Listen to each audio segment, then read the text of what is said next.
Der Magenbypass ist eine komplizierte Magenveränderung, eine Magenverkleinerung.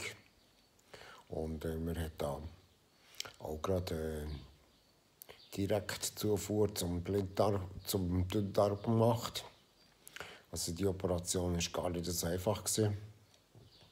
Aber ich konnte natürlich nachher so viel weniger essen.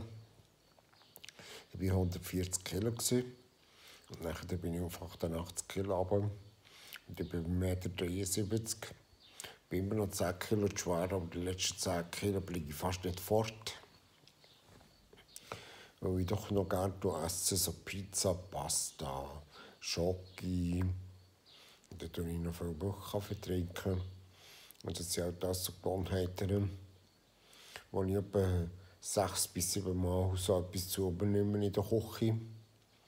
Und eben, wenn man in der Küche arbeitet, ist man einem Hochsicherheitsrisiko ausgeliefert, weil man da immer gerade alles rumstehen hat, was fein ist zum Essen. Aber ich gebe mein Bestes, dass